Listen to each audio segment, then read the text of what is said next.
You ask them to do one thing tonight. One single thing. And yet here you are again.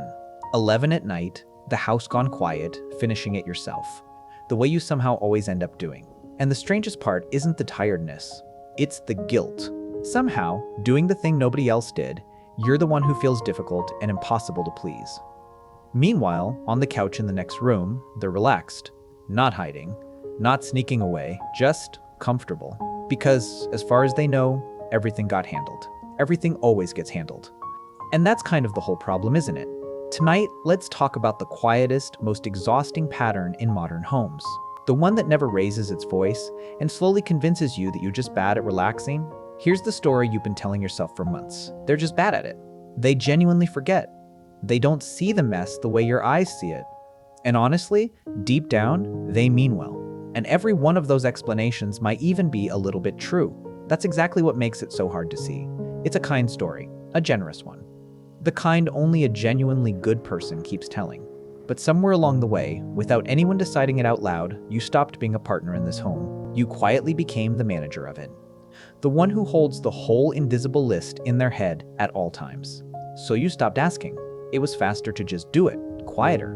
One less argument in a week that already had more than enough of them. And that decision felt so small, so reasonable, so invisible. And congratulations. Without ever meaning to, you just did the one thing the whole quiet pattern was waiting for. Because here's the thing almost nobody says out loud. What if the being bad at it isn't an accident at all? What if sometimes it's doing exactly what it was designed to do? There is a name for this. Researchers who study how couples split housework call it weaponized incompetence. Doing a task so badly, so unreliably, that the other person quietly gives up and takes it back. On the surface, it looks like a skill problem. Underneath, it's often just a quiet handover of work, wearing the friendly mask of, I'm no good at this. And the tell is almost funny once you finally see it. They are only bad at the things they don't actually want to do. The same person who can't figure out the laundry can absolutely figure out their game rank. Every hidden setting on their phone, the exact route to the one restaurant they love. Funny how selective the confusion is. The confusion only ever appears around the boring, thankless, invisible jobs nobody claps for. That isn't a coincidence. That's a pattern with a very specific shape. So let me tell you why it works, every single time. It runs on one very quiet, very reliable bet that you will crack first. That your tolerance for the mess, the late bill, the forgotten birthday is lower than theirs. And usually, they are right. You do crack first. You always crack first. Please hear this part clearly. You don't crack first because you're weak or naggy or a control freak. You crack first because you're the one who can see the consequence coming down the road. You see the empty fridge on Thursday becoming no dinner on Sunday. You see the ignored letter becoming a fee, becoming a phone call, becoming a lost afternoon. You live 3 days ahead. They live in the couch cushion. And then comes the trap. The neat little box with no good way out. Push back and suddenly you're nagging.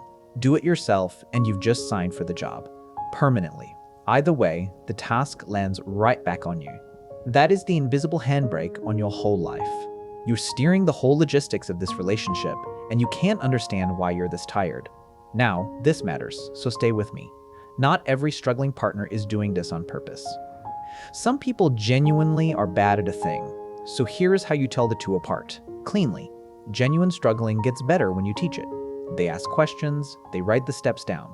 They mess up, and then they actually try to close the gap because the gap bothers them too. Weaponized incompetence stays exactly as bad, no matter how many times you explain it.